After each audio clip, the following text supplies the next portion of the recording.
Hello.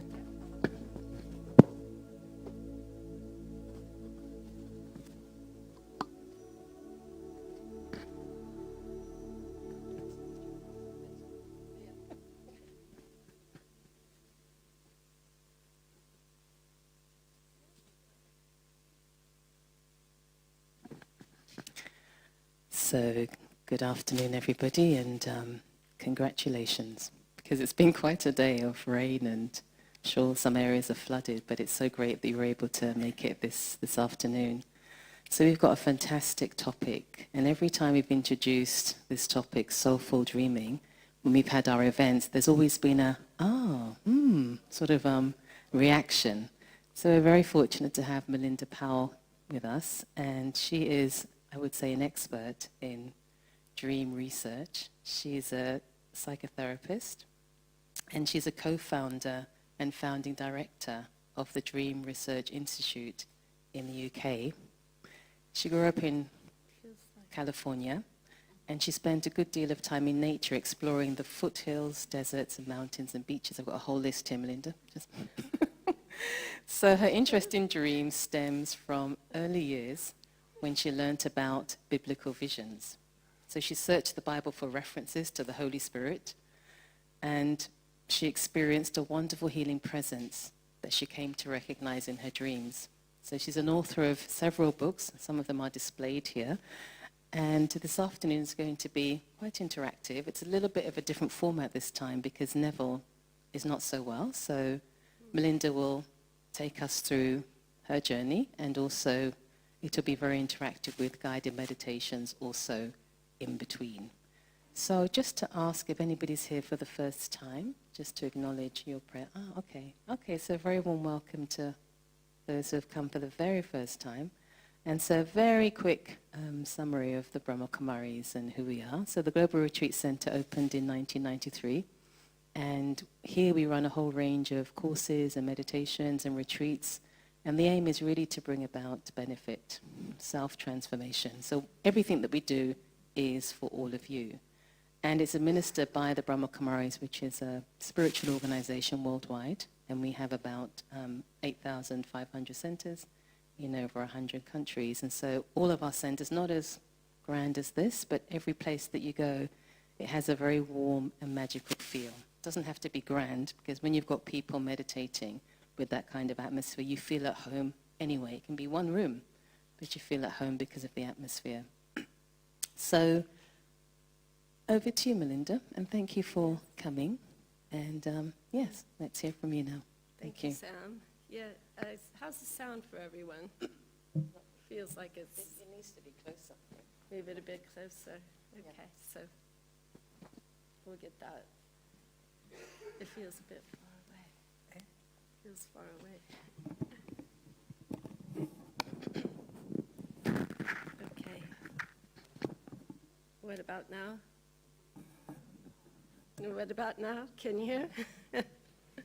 All right, so yes, first, hats off to you if you got here in the weather. I'm sure it's a sign that you're keen on dreams. You must be interested in the topic, so I'm hoping you're all coming with a dream. And I also want to give a special thanks to the Brahma Kumaris for hosting this event in this beautiful room. It's really a privilege to be in this room in particular, and just taking a moment to say I'm very mindful of, the spiritual lineage of the people who've sat in this chair, and I will take the liberty of calling upon their calmness and serenity and inner beauty as I speak and share with you today, and we all interact. So it is different than planned because it's Neville's not here to steer the conversation, as it were. So we can all take a moment. Neville, he's not feeling well. I believe he's watching online, or the streaming. So Neville, we hope you're all feeling better. And we'll say, Neville, we hope you're all feeling better. Again. Yes, so right, thanks for that. So just our hearts go out to Neville, and we're missing him today. So the other side of that is that the conversation opens up today, and there is some more time for meditating and doing some dream visualizations. I'd like to just take a moment to find out a little bit more about you all before I launch into things. And I saw a few of you are here for the first time. Really well done for getting here on that little windy road. It's, yes, a lovely place to come and experience. And how many of you, may I ask, work in psychotherapy by any chance? Trainees, okay. And mental health professions, all right. And how many of you have done any dream work specifically? Just a few, again, the trainees in psychotherapy, all right. But again, I'm taking it for granted that you're all interested in dreams. So I'd like to take a moment and just have a moment of silence to take in the stillness and beauty of this room, and just, as I said, to acknowledge the spiritual presence the room itself holds and contains. So just a moment in silence, and then I'll call you out of that. But I'll invite you, if it feels comfortable, to close your eyes or have them partially opened. Taking a moment to breathe in through your nose and out through your mouth.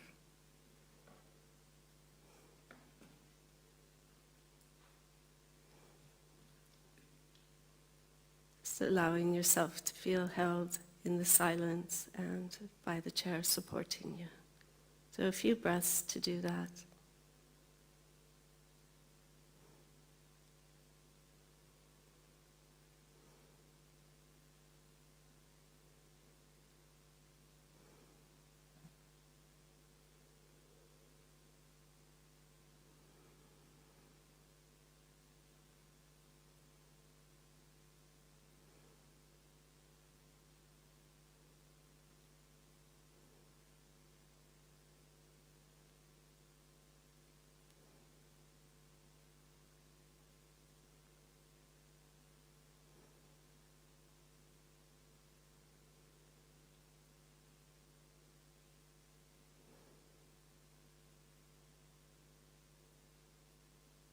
All right, and with your next out-breath, I invite you to open your eyes and come back into the space.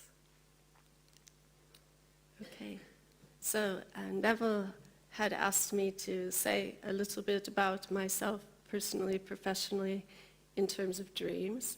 And also, my own background is more on the Jungian, integrative, transpersonal side, with a spiritual orientation towards dreams.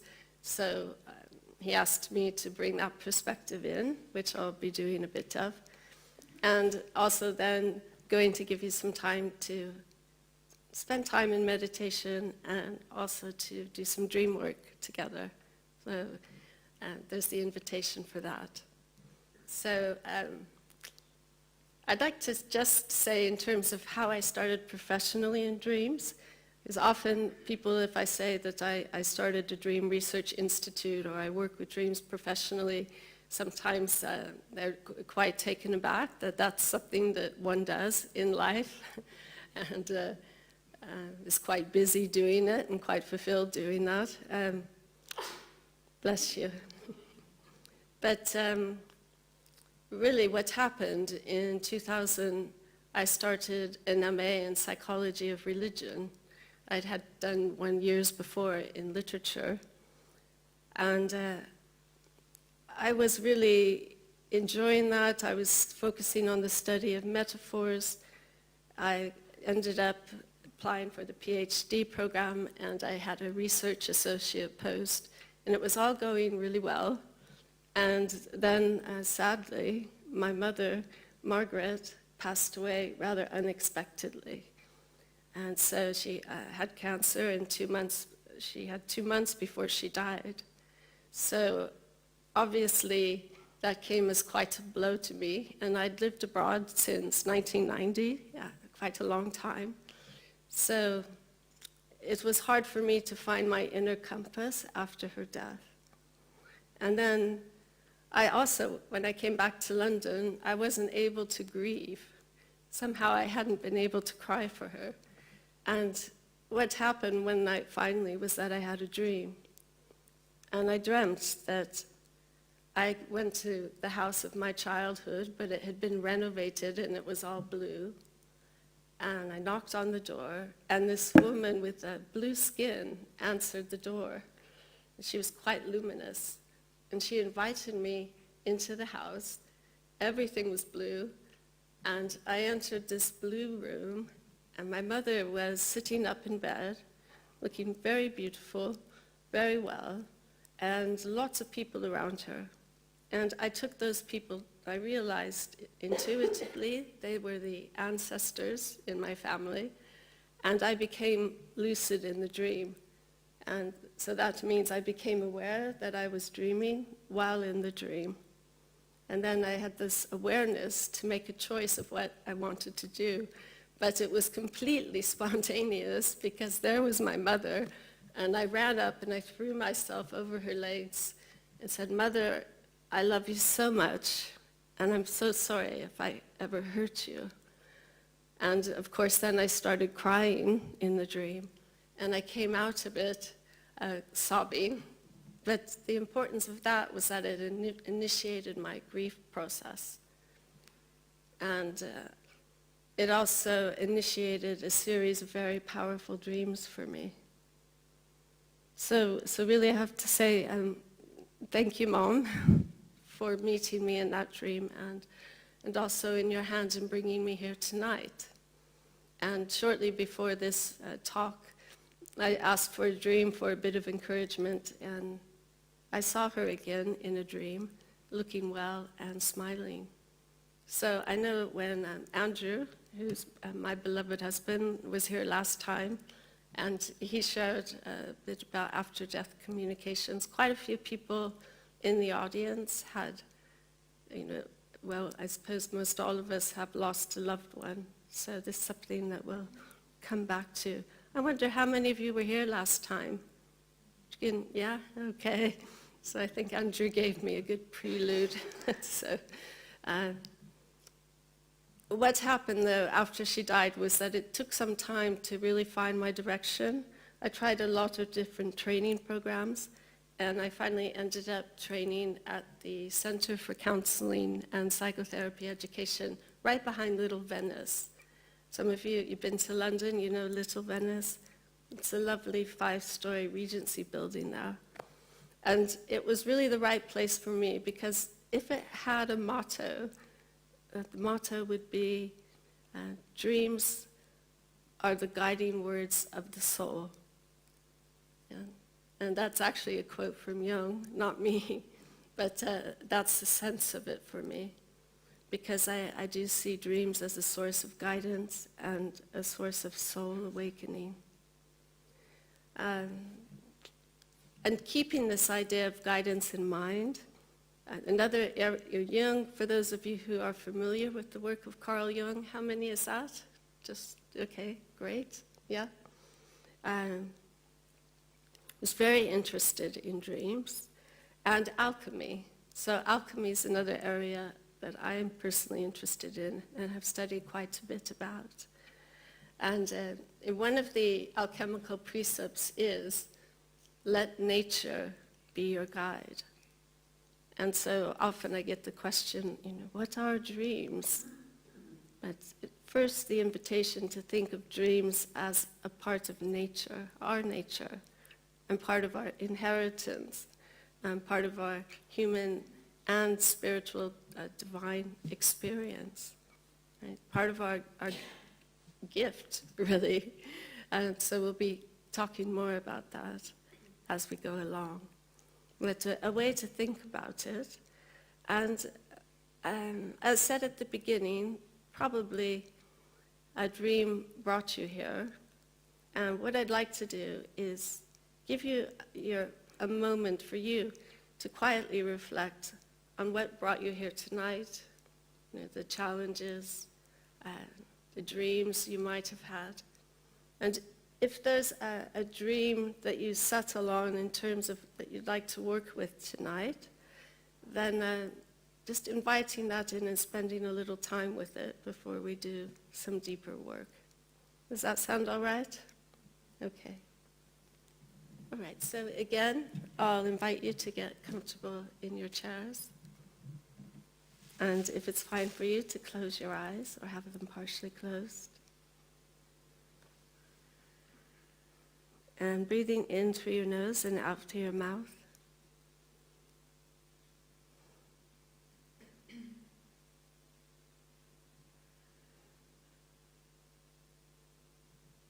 And following that next out breath down to the pause at the bottom of the breath.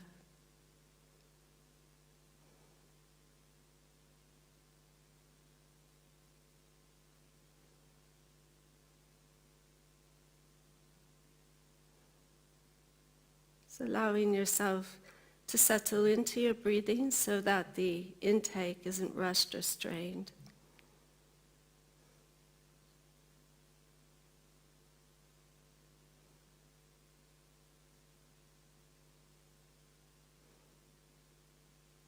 And bringing your focus to that darkness at the bottom of the breath and the pause between the breaths.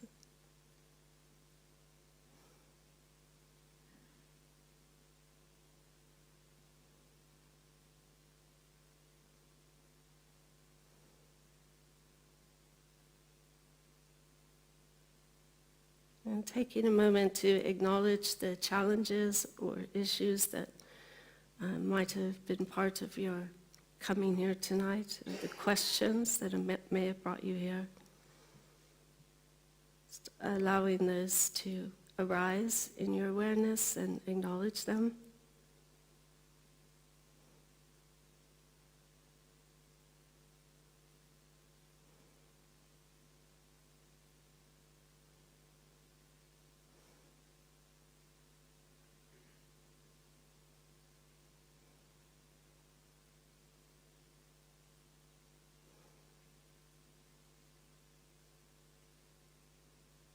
And then calling to mind a recent dream, or it can be a dream from the past, one that feels present now to you, perhaps one that's not too long or too complicated or too overwhelming.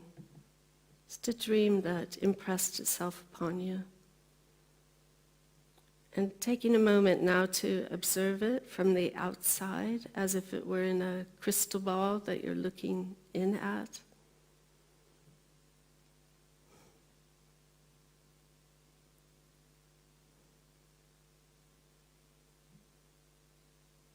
And taking a moment to notice how it feels to be present to this dream again. Looking at it from this perspective. Just noticing what stands out to you, what draws your attention, what you're curious about.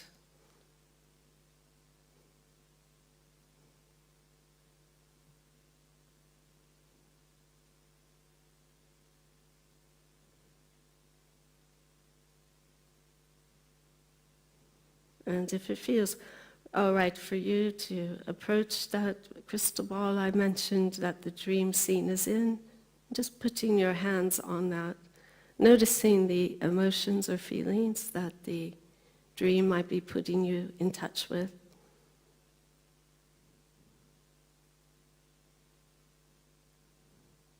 And remembering to breathe. And simply acknowledging the feelings that arise and letting them settle with the breath.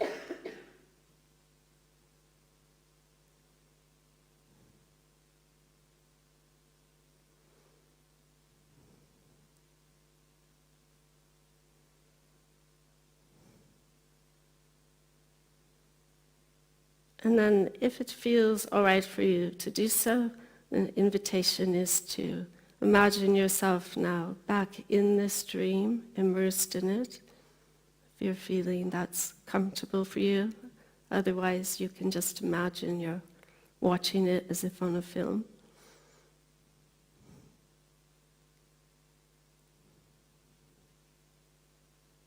So I'd like you to focus in on one aspect of the imagery that caught your attention, that has a lot of energy for you.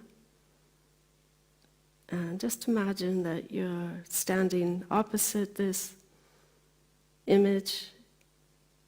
Might be a being, a presence, an object.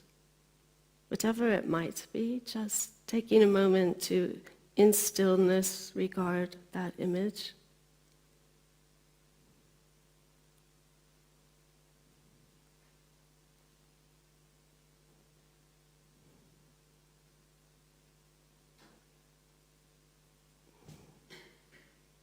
And noticing the qualities that this, the presence within the image holds for you.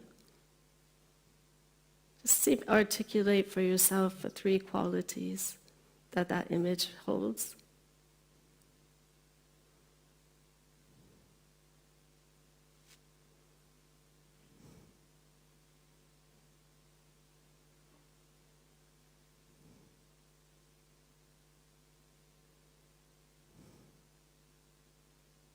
And taking a moment to wonder how those qualities might relate to your experience now in your personal life.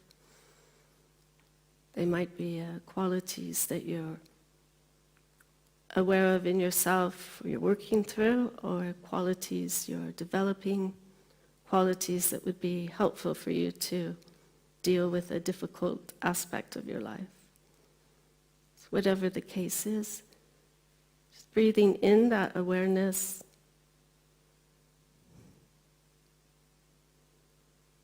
and letting it move through you with the breath.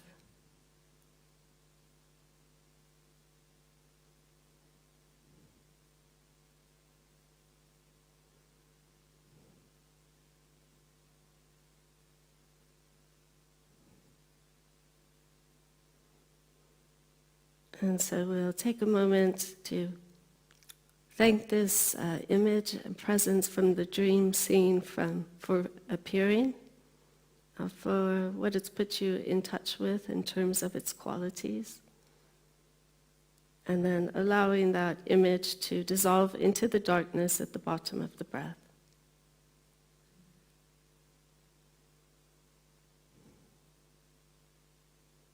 And taking a few breaths to let that experience or encounter settle.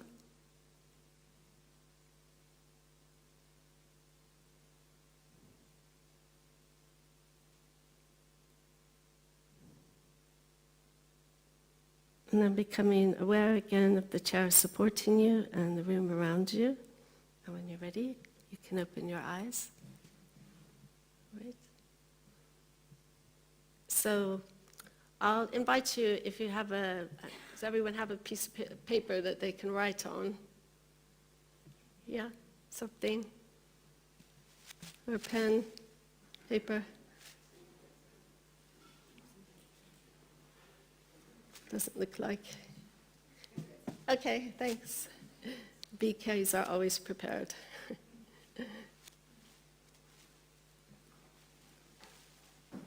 So we'll be coming back to the image that you focused on in your dream. I'll just wonder, while she's getting the paper there, if anyone would like to share the dream image that came up for them, or the dream scene, a little bit about that. Yes? And your name? Amara. Sorry? Amara. Amara. Nice to have you here, Amara. Thanks for sharing. Thanks for being the first. Yes? I had a dream, so I'm not in contact with my niece anymore. So I had a dream last night. I'm just going to pause you there. And I want to get a mic for you because I can see people can't hear. Yes? When she comes back and you repeat it. Okay. So I understand that, I think you said that you haven't been in contact with your niece? Yeah. Okay. And I had a dream last night Yes. that she was not feeling very comfortable. She was upset. So you're, And she came and she hugged me and we Yes. Okay. Ah. All right. Thank you for sharing that. Yes. So Amara was saying that she hadn't been in touch with her niece, but she dreamt that she saw her niece, and she wasn't feeling so comfortable, the niece, but they hugged each other and embraced one another, and the feeling with that was a very positive one for you. Yeah? And your niece in the dream. Yeah? Okay. And the feelings that put you in touch within yourself? Mm-hmm. Mm, yes. And then with your niece, have you been in touch with her since? No. Maybe there's a thought there for an invitation to perhaps be in touch with her. But, sorry, excuse me a minute. Well, I think anyone who needs a piece of paper and a pen, just raise your hands and they'll bring them round for you.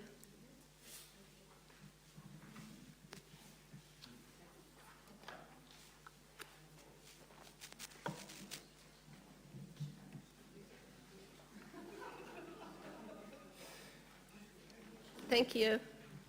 Thanks for that. Some more over here.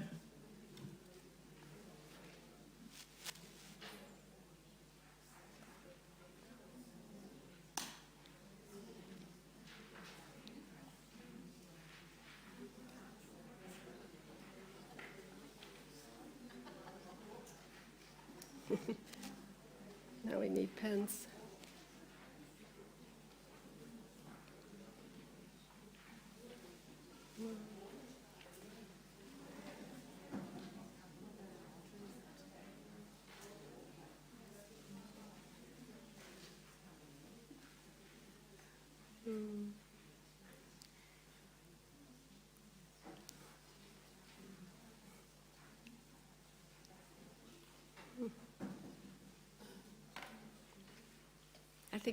I think we're good now. Anyone else? One more? Okay, thanks. Pens. That might take a little bit longer, so. Oh.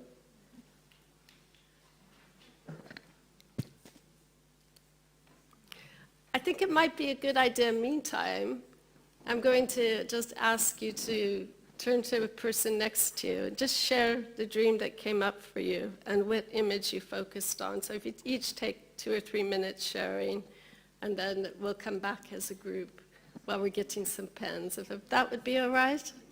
Yeah? And I can work with someone if there's an odd one. You might have to move around. Thank you.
Hello?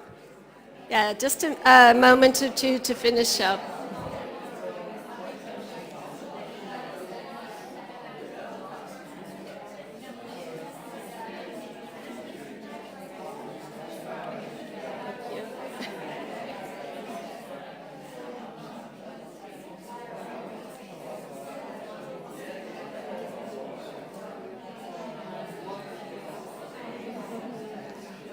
Okay.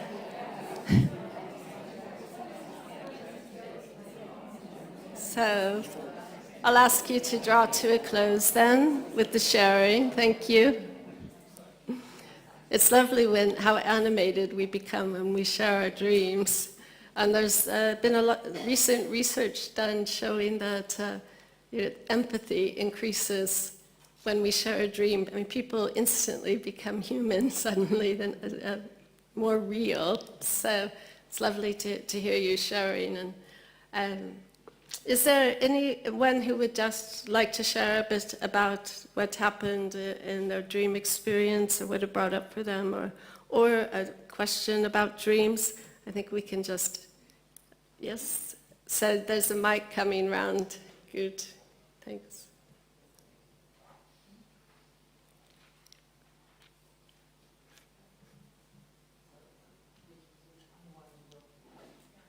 Yes. Actually, excuse me.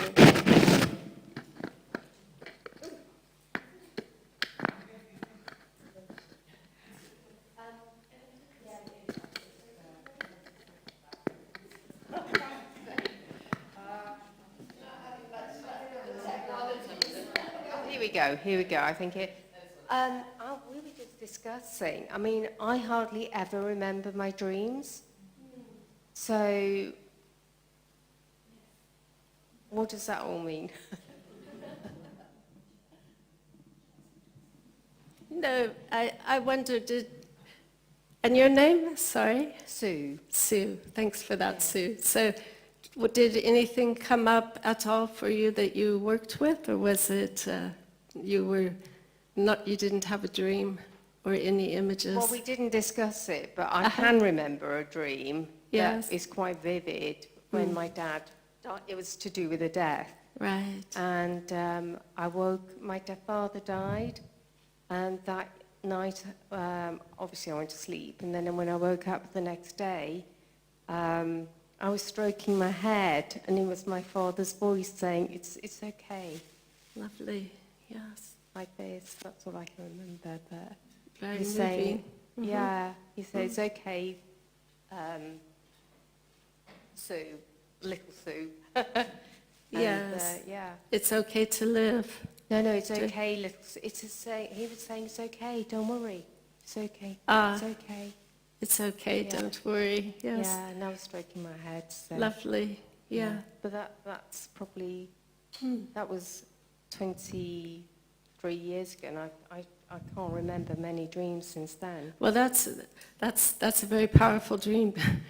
Yeah. It's very present and very real as you tell it, and that's the past is present in that moment, and you can feel the healing capacity of the dream. I mean, the emotions, the feelings, the warmth and sorrow that it puts you in touch with, and also this kind of gesture of comforting that's so human and so loving that we're all familiar with. Yeah.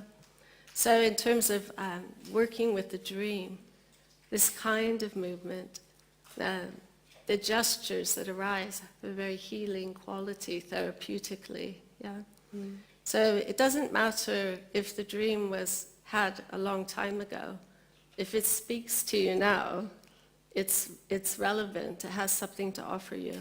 And different points in your life, you'll see that dream differently when you look back at it and experience it again. So I appreciate you sharing such a tender dream, just straight off like that. Yeah. I did just also want to say, to reassure others, and your initial question, Sue, around, I don't remember my dreams. It's what's, even if it's just a sense of a quality or a color or a gesture, a word or two, you know, that's enough to amplify the associations. And I was working here, and your name again? Joyce, yeah. Sorry, I didn't ask. Thank you, Joyce. Yeah. So Joyce had said that she wasn't really able to remember a dream that she had, but she knew she'd had it. And the feeling, though, that came up for her was peace. Yeah. And is it, would you like to say what came up? Are you all right to say what came up for you around that? Yeah. Mm-hmm. What, just now? No, it just felt calm, because around my dad's death it was quite traumatic. It was just a month before COVID, so I couldn't grieve, and I couldn't, most people say that they can feel their loved ones around them, and I couldn't. So I've been yearning for my dad to come into a dream, but not yet. Mm-hmm. So hopefully, who knows, I might dream tonight. Yes, no. And that feeling of peace is just reassuring. Yeah. Meantime. Okay. Yeah. Yeah. Thank you. So thank you. Thanks. So, anyone else have a question like to share? Yes? The lady in green there in the back. Hi. Hi. I'm Jilly. Jilly, and hi.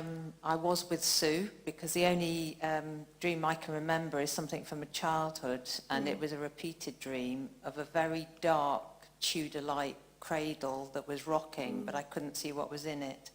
And the feelings I got were fearful, trapped, and sinister. So I don't know what that means, but it's stuck with me, and I'm a little bit older than I was then. So, but it's still around.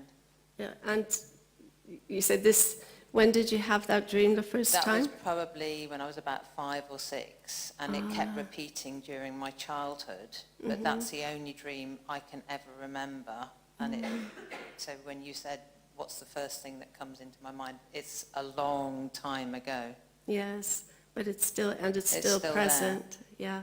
And looking back on it now as an adult, do you I can't understand it differently? There's no context to it, but it's just that feeling of being trapped in a darkened room with this cradle that's rocking. Oh, yes. But it does feel very sinister even now. I can sort of feel it. Mm. Mm.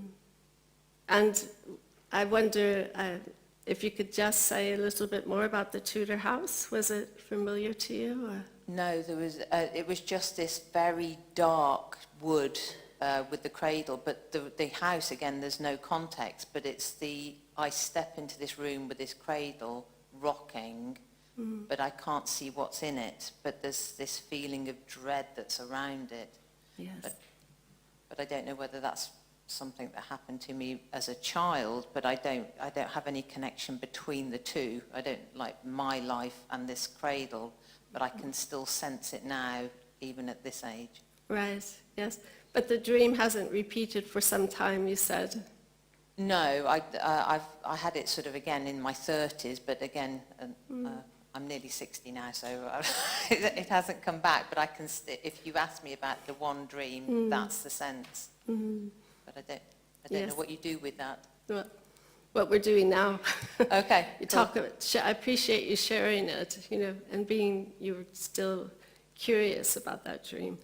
I think what's the words that's really stood out for me, say therapeutically, were feeling trapped and something unknown there in the cradle, and that could be quite tender, quite sensitive for you in terms of your past, but also a sense that that dream is no longer repeating, but something perhaps is a little bit unresolved or uncertain. Yeah, not so. It's curious. There's an invitation to wonder about it from a different point of view, perhaps. So we'll do some other meditations today, and that might be something. I think in one thing that Jung was saying, often people will say, oh, the dream that I remember is frightening or full of anxiety. And the reason we remember them is because they were frightening, and so they're quite strong emotions. And there's actually been research done that looks at dream journals and things like that, and actually people rarely have those type of dreams, but they're the dreams people remember because they usually wake up in the middle of it, and they're quite emotive, you know, or the ones that they think of in situations like this, for example. So, but Carl Jung said that the degree of fear indicates the degree of energy or effort for real change to take place. So when a dream is quite fearful, there's an invitation there to be curious about how all that energy would transform if we could face the fear and allow that energy to be used for something different in our lives. So a lot of the dreams are really mirroring something back to us about our inner state, psychologically or emotionally, and helping us to see it. And so for a dream that feels unfinished, if you go back and work on it with the dream guide, for example, and you can revisit that scene with the cradle and you know, walk alongside the child as the adult you, for example, and go close. The invitation would be, could we take a look at what's in that cradle? And actually meeting it. But that's with the guide to help you, you know, feel contained in that experience. So, but there's something that still wants to be known and brought into the light or into consciousness. So that might be a way of thinking about a frightening dream. It's very easy to think about fear and as a good example of how we project onto a dream or onto a waking life situation another person. And when I use that term projection, I'm meaning the negative aspects of ourselves that are really kind of hard to bear, and we project or put them out onto others. And so, for example, if you just think of walking down a city street at night in a place where you're not familiar, and the lights have gone out, it's dark, there's no one around, and suddenly you hear footsteps behind you. Right? So what would be, you know, if you think about your normal reaction to that, you might feel quite panicked, and it would take a lot of courage to turn around and see who or what might be following you, right? So the kind of instinctive reaction would be to run. And I don't know how many people have had a dream of being chased. Yeah. So if you run, then the dream responds in kind and follows. And I like to think whoever's following, or the presence or being, has something it wants to give you or bring to your attention. But Jung said that the face of the unconscious is not rigid. What's the word he used? The idea being that if we turn aggression or fear towards the unconscious, that's the face that it turns back to us. But kindliness, he says, softens its features. So the useful aspect of waking dream work is you can go back and face the fear, or in a lucid dream, you can choose to actually stop and turn around and see what is chasing you, and ask what it wants, what the presence is. And there's lots of anecdotal stories about lucid dreamers there was one woman who shared that she had been chased by a monster in childhood in her dreams, and that kept repeating. Some of you are nodding your heads, so it seems like a familiar scenario. And she ended up realizing, actually, that she was dreaming, And she turned around and said to the monster, you know, why are you chasing me? And the monster literally softened and stopped and gave her a hug. Yeah. So for her, it was just that act of finding the clarity and courage was really empowering for her. So as therapeutically, psychologically, you could talk on and on about, you know, what's the fear about, what's the monster representing, but it can't really substitute for the real act, the experience of engaging with that monster. So, all right, so went off a little bit on a tangent around the fear and facing that, but we have a question over here. Thank you for sharing that dream, by the way.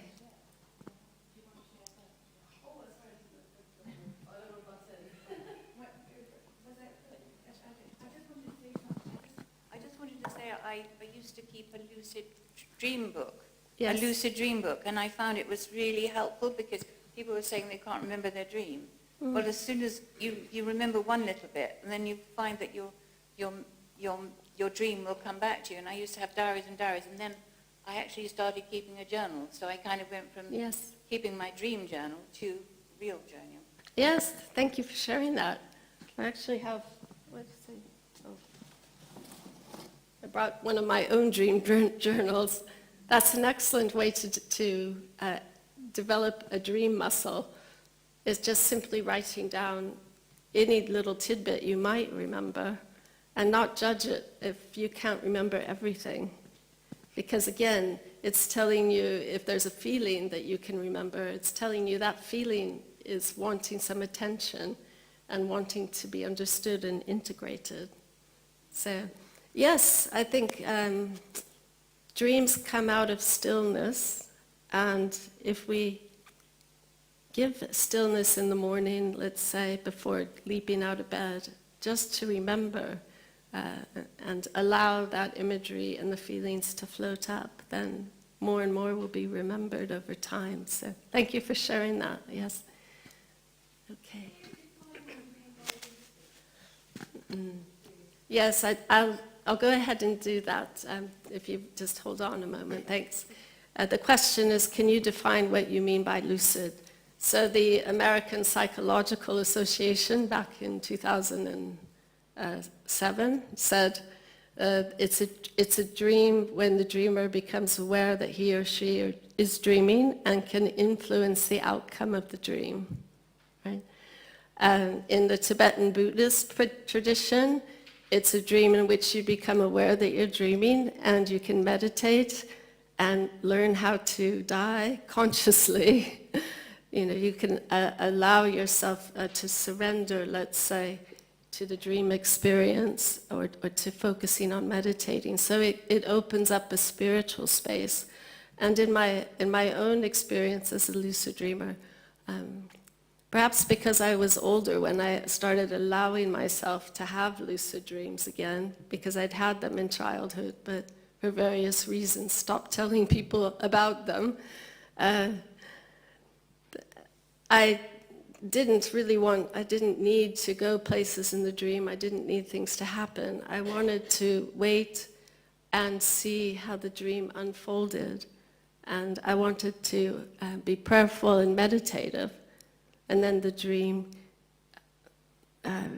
changed in ways that I wouldn't have imagined. So I've shared a lot about that before, and I've written about it. So that's something that I can say more to. But thank you for the question, because that's a very lucid question.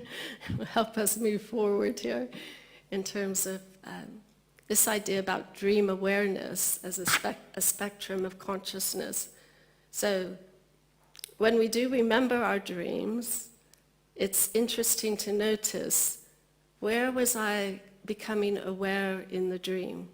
Like, I recognized my mother had died, or I recognized that I'm not really in this place in waking life. It's just anything that seemed like it was incongruent, a bit like in the Matrix. Like something that you noticed in the dream. Because we can develop this capacity to have full awareness. And just if I may, neurologically, a lucid dream is defined slightly differently. It's considered a hybrid state of consciousness. And it was in 2009 that for the first time in MRI scans, functional MRI scans, so in real time, the lucid state was captured, if you will. And it's really a hybrid state, because in normal REM dreaming, areas of the brain that are associated with our metacognition and self-reflection, those are suppressed. They don't have as much blood flow.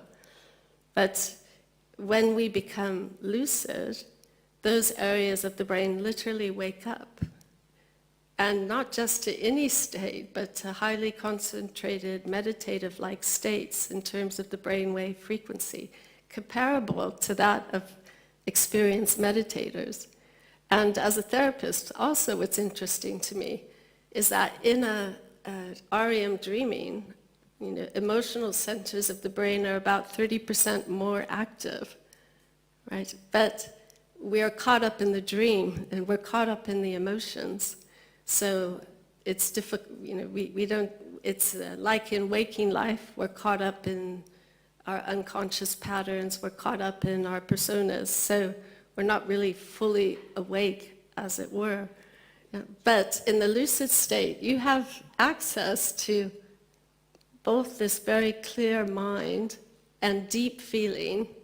So not just mad, bad, glad, or sad, but sublimity, it's peace, serenity, compassion, and combining that with insight. So from a Jungian perspective, this idea of inner bounce is really having a sense of the 4 different orientations he had towards the psyche, which were thinking, intuition, feeling, and sensation. So we usually tend to be biased towards one or the other, individually or as a culture, collectively. Obviously, it's thinking and sensation for technological societies. But when we have those peak experiences, or when we are, let's say, lucid, we have that all of those in bounds, and that's that experience of wholeness it's like being surprised by joy. But you don't have to become lucid. I think that's what meditation's about. Obviously, in the meditative practices in the waking state, you can experience these moments, right? And as I said, peak experiences. Dreams are another way, but they're part of our makeup as human beings. So they're there for all of us in the sense of developing that dream muscle. So thinking about it that way. Thank you for the question. So I'm sorry, you've been very patient while I've gone on a bit about that. But yeah, your name? Corinne. Yeah, so mine is about lucid dreaming. Okay. So it's really nice hearing like the spiritual enlightenment and like the joy and things like that with lucid dreaming. But my personal experience of lucid dreaming has always been like extremely terrifying. As a child, I used to lucid dream all the time throughout my teenage years, and I would dread it. And I would be absolutely terrified I was going to have a lucid dream. And when I became aware in my dream, I was just desperately trying to get out of the dream. So I'd sort of like run and try and jump off a bridge or try and go to bed or something to wake me up. And I used to have dreams where I'd try to go to bed in the dream and then wake up and think, oh, I'm awake now, that's okay. But I was still in the dream. And I'd wake up like 7 times and I was still in the dream. And it was just so terrifying. And I haven't had it so much in my adult life, but I would really love like just to know, and I don't know, any practices or just give that bit of thought of like how it could actually be a positive thing rather than like I'm trapped in a dream and I need to wake up sort of thing. Thank you for sharing that, Corinne. Right. Appreciate your openness. Yeah. Well, it seems that you didn't. Did you have people around you could share those dreams with who little? Sometimes tell my and things, but I didn't really know anyone else, so I haven't really had any friends who have lucid dreamed as well. So so people would just be like, oh, that sounds weird. And then I just sort of suffer by myself. That's right. Yeah.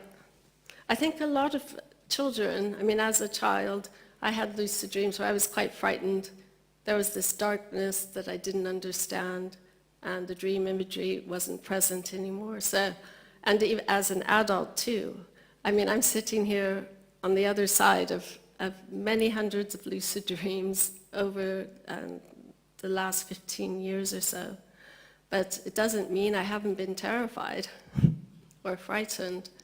I think what's been helpful to me is obviously I was training in psychotherapy. I'd worked as a psychotherapist.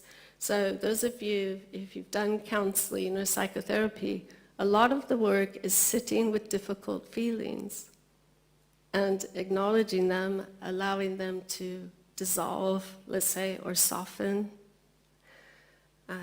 Just like those feelings get frozen and tense, so we bring that focused fire of our attention, and that helps that ice to melt, as it were, and soften. But it is important to feel that you have for myself, it's been important having a spiritual tradition that I could call on, or an affirmation. So for myself, when I became lucid and I was frightened, I would call on the angel Gabriel, because that worked for me. And Gabriel's a healing, comforting presence for me.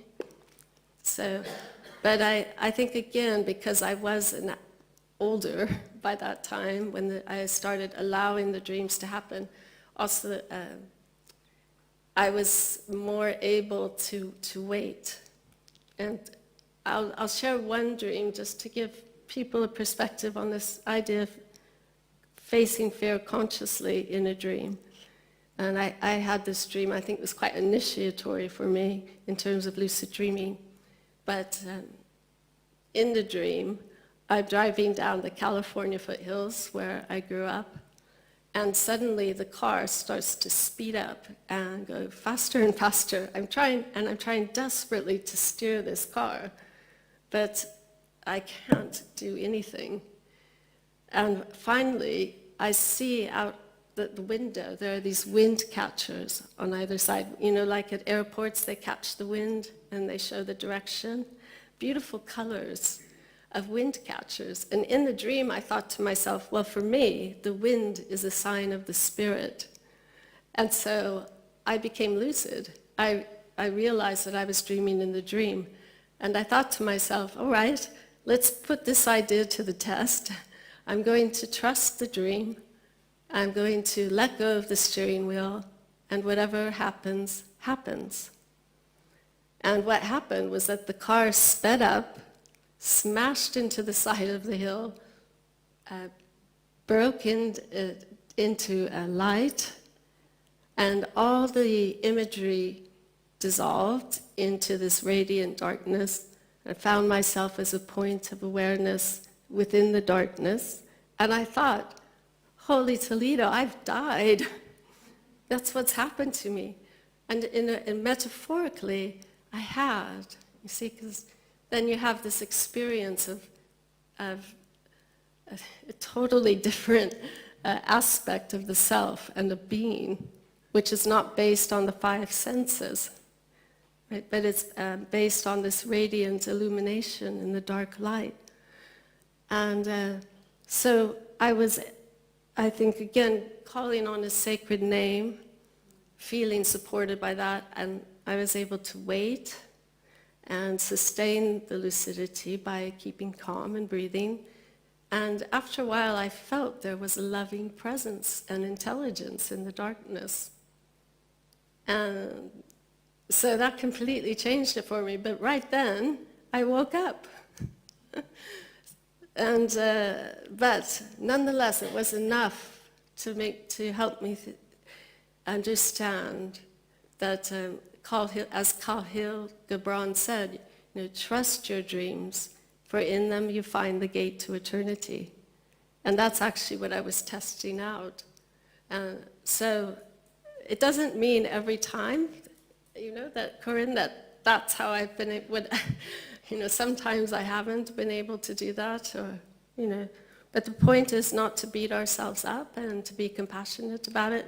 It's an invitation, and next time you might experiment and see what happens if you don't run away or try to get out.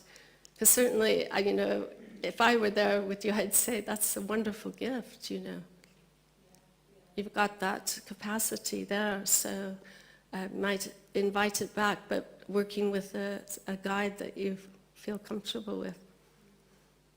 So, yes? That when I go down to sleep, I actually can't move completely at all, and yet I know that I need to get out of it. And I feel like I am trying to wake up to get out of it, but I can't get out of it because I'm actually I can't move my body. Yeah, you're like paralysed, and you just Paralysed, can't, yeah. That feel, it's awful. Yeah, and your name, sorry? Oh, it's Sharon. Sharon. Shara? Yeah. Sharon. Sharon. All right, thank you for sharing that. Do you notice that happens more waking, towards waking hours, or just any time you wake up feeling that way? Okay. I mean, there is something, a phenomenon known as sleep paralysis. If some of you experience that, it can feel quite frightening. And it's that kind of in between. I mean, I guess I'm not a neurologist, but there is a book called Sleep Paralysis by Ryan Hurd, who really struggled with that for many years, but then he wrote this book and found ways to work with that. But it's just that in-between state. So with that suppression of voluntary muscle movement in the REM dreaming state, that stays present even though the mind is waking up, as it were. So it can feel like some being sitting on your chest. Or in medieval times, it was an incubus. But I've also experienced it as rather a demonic presence for me with that. And it happened the night of 9/11, before I knew 9/11 happened. And so for me, actually, what I did is drawing from my own tradition, I called on the sacred name. And I repeated that 3 times, and that presence lifted for me. So, but I mean, there's also this aspect physiologically, so I just help you be aware of that, and you might look into it. Having the awareness of it, then you might find next time, you understand what's happening, so it's not as frightening. Okay, thank you for mentioning that. Yes, Mara? I think, yes, sorry.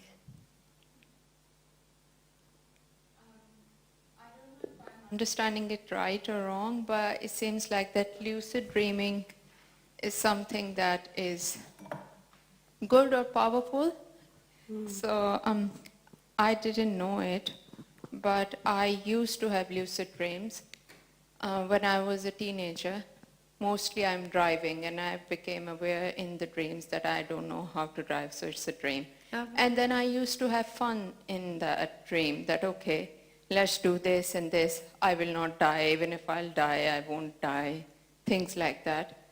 So it was a fun until my father died. And then he started coming in my dreams. So I realized when I was awake that if I become lucid, it just used to ruin all my experience. That, oh, he's died, I'm in dream, and I'll wake up and he'll be gone. So I prayed to God, please don't make me aware. I just want to meet him, because I used to smell him. It was like I'm meeting him, and it was a very real feeling. And for me, that was very important. It still is. And God listened to me, and mostly now, I don't remember that it's a dream and we are meeting. So I don't know what I did. You became lucid in the waking state, I mean, in a sense, I just if what I notice while you're talking is that your mind may have said it's just it's a dream. My father died, so this is what's happening. But your heart was experiencing it as if, a real feeling there. So, again, drawing from Jung, he said that everything that acts is actual. Yeah? So if it feels real, then that's how I would treat it. And in terms of working with the dream and Jung's active imagination is rather what we've been doing here in a sense, working with the imagery, engaging with it, not imposing anything on it, but letting it speak to us. It's really a way of engaging the soul to heal and transform the personality. But the key elements is, although the American Psychological Association and most of modern culture focuses on lucid dreams or working with dreams as a way to control reality, right? The emphasis is on actually treating the imagery with respect as if it had its own reality, and waiting to engage in response to the imagery rather than imposing our own will on the image. And I think one thing that Jung as well said is that dreams are not in the service of the ego, but in the service of the greater self, as he called it. I would say in the service of soul. Yeah. So, not in the service of the ego. And the last thing he felt that Western, or let's say industrialized technological societies need, is reinforcement that they can do whatever they will, because that's led to this kind of imbalance that we see reflected in the world around us with the various crises, both environmental and human-made. Well, in terms of wars and things like that, yeah. So this idea, I suppose, that I'm working towards is that the outer world's a reflection of the inner world, not the other way around. And if we lose touch with our inner life and dreams, then we lose touch with that reality. And the unconscious forces will reassert themselves more dangerously, more aggressively in our dreams and in waking life. So I see those fires in California as a way of nature saying something is out of balance here. There's a disequilibrium. So, but those forces are trying to reorient the balance. They're trying to bring back balance and wake us up to what's happening. So, the Christian theologian Origen in the 2nd century, he said that, know that you are a little world with the sun and the moon and all the stars inside you. And I think this is something dreams help us to know. So, that's why I'm talking about dreams. That's why I'm here. So I'm just noticing the time. It's 15 minutes. So I think any other questions, or just in wrapping up here, the last bit? It's rather, I was getting warm in here. It's very sleepy inducing, so we'll see what happens tonight with your dreams. But yes, and you are? My name's Carol. Carol. I dream almost every night, and can you hear me? No, did she get the mic? Okay, is that better? Oh yeah, sorry, excellent. Okay. too far away. I dream an awful lot, and I feel my dreams are very symbolic. When I wake, and I remember them very vividly, I go straight onto Google and say, what does this mean? Yeah. And I usually find it's quite representative of what's happening in my life at the time. An example, I've recently spent time with my niece, who's going through quite a lot of trauma with a split relationship with 4 children. Okay. And I know she's suffering. I want to help her, but she's fighting against it. Okay. So I have a dream where I'm on a swing, and as I'm swinging, there's a ticking time bomb underneath. And I wake up. But to me, it's almost a message. I need to take the courage to approach her, give her love. And I do work with my angels as well. And I do feel they help me with these dreams. And I do feel they're messages to work on.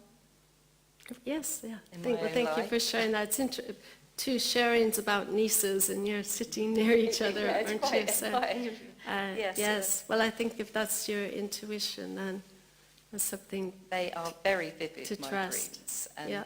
And I know I'm in them, you know. It's, Thank I you do for feel sharing they it. are very symbolic as to what you then need to interpret it in a way that is relevant to you.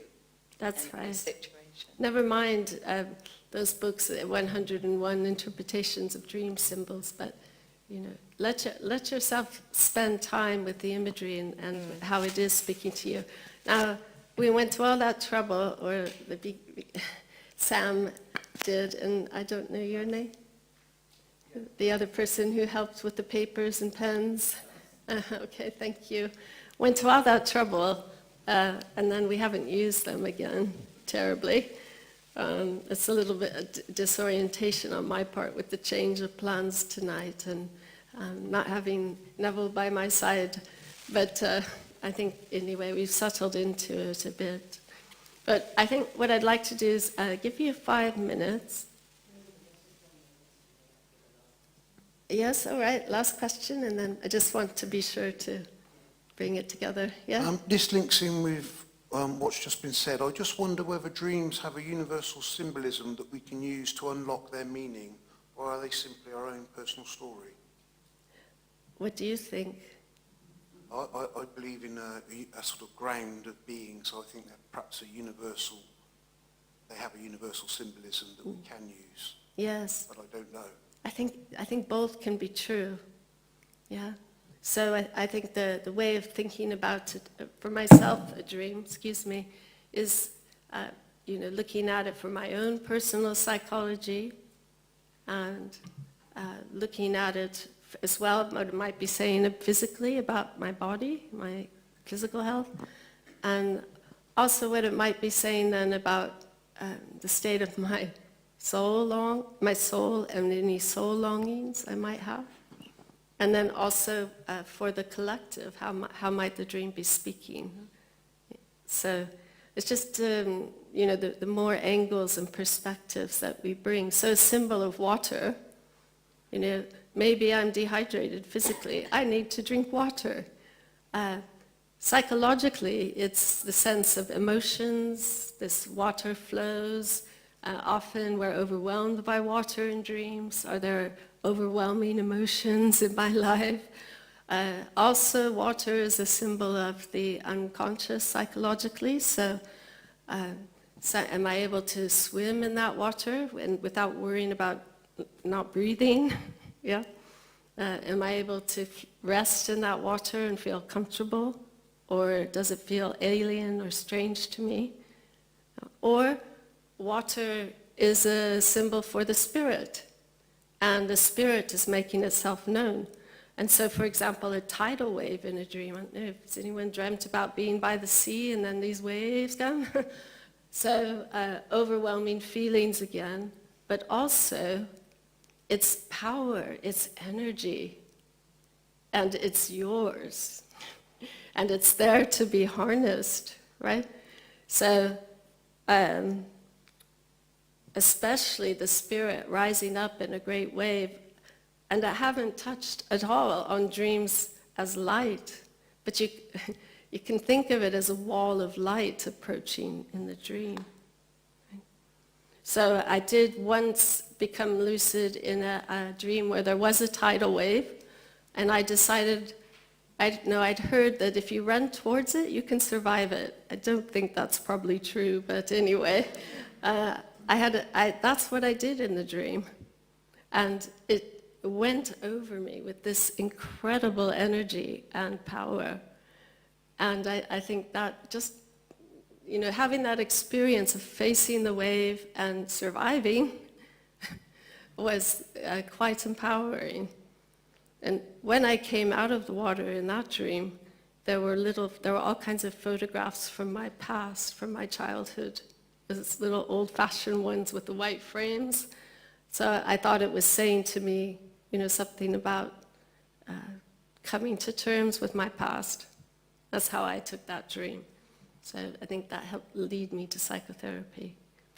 So that, I think, if I may, then thank you for that last question and where it took us. I would just like to give you the opportunity, take a moment or two, going back to the image that came to you initially, and you can sit with it for a minute and ask yourself, how's that image speaking to you? What if it could say something to you? What would it say?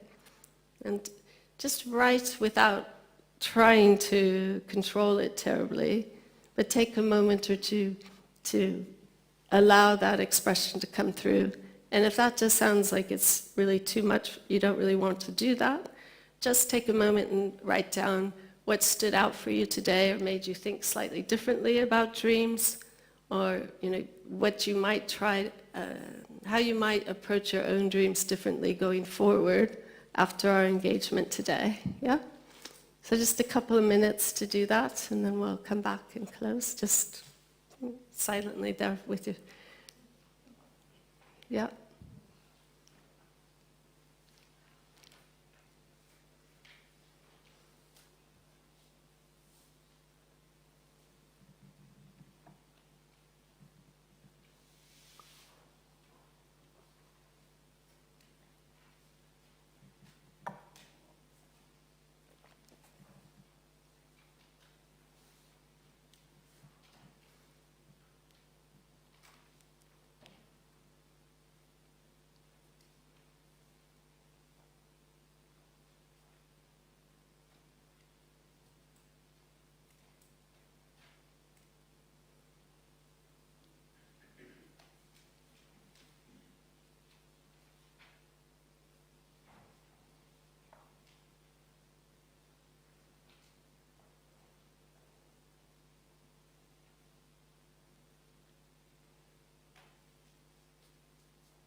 All right.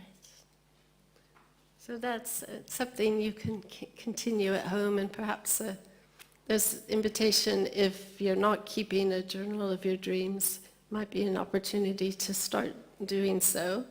I'd just like to thank everyone for sharing today, taking the time to reflect on dreams and being interested in dreams, and coming out on such a dark and stormy night.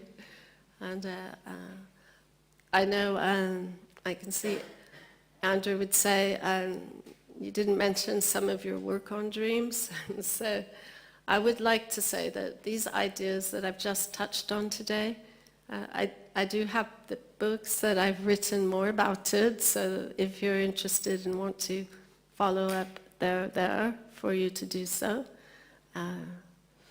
And also the Dream Research Institute that I co-founded in 2011 with Dr. Nigel Hamilton. It has online podcast. There's a Dreamboat podcast. There's also online events about dreams and dream education, and in person as well.